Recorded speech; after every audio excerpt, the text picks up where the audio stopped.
Insane Gamer. Welcome back to my channel, guys. So today we will be reviewing, as you can see, the glorious DualShock 2 controller given by the PlayStation 2. So yeah, at first glance you will notice this uncool feature that it is wired. It was not wireless as for now and then, and the wire itself is not that long, so it can be a hassle sometimes. But it simultaneously eliminates the pain of charging the controller all the time, so the controller is getting power continuously and you don't have to charge it anytime. So yeah, that is the plus point of this controller, the wires. So here it goes. First we will talk about the build quality of this controller. The build quality is pretty surprising and nice. It is pretty hard to make it squeak or rattle at any time because it has got this nice sturdy build quality.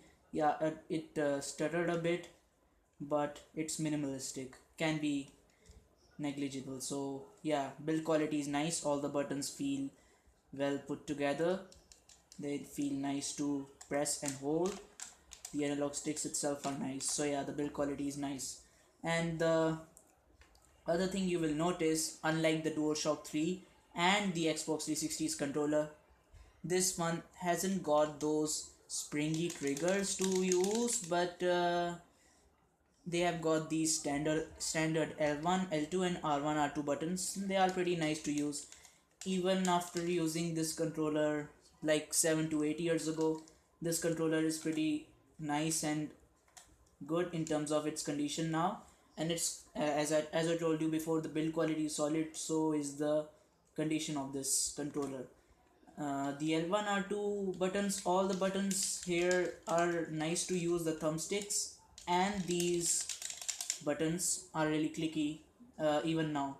So yeah, let's jump on to next thing, which I am really surprised.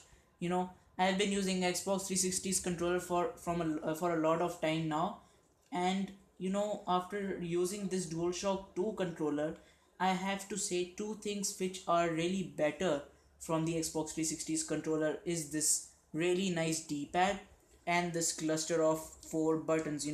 The D-pad is awesome, is really awesome and is awesomely better than the Xbox 360's controller has to offer. And these buttons, for some reason, click better, a bit better than the Xbox 360's controller. They are nice to press, and they are better to press on this DualShock 2 than the Xbox 360's controller. So yeah, the D-pad is great. This cluster of four buttons is great. This select and start button is great, and this analog button is used to turn off the controller itself. So yeah, let's get on to the analog sticks.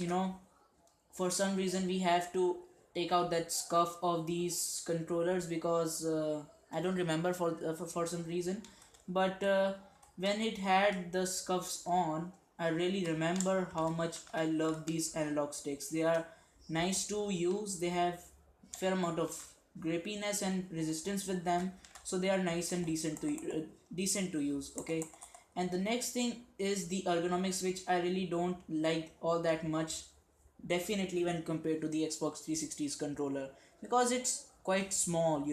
It's quite small to hold. These lobes are small and not thick enough as for this, and it really is not that comfortable to hold, and ergonomics are not that good, especially when compared to the Xbox 360's controller, or even the Xbox Ones or the DualShock 4 the PlayStation 4 has to offer.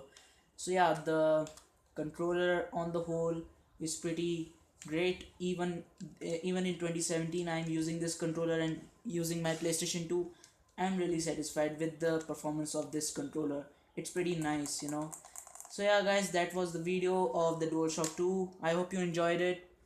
Okay, and as we see on YouTube, the insane gamer is you know the insane gamer is signing out now, and I will catch you in my next video. Bye bye guys.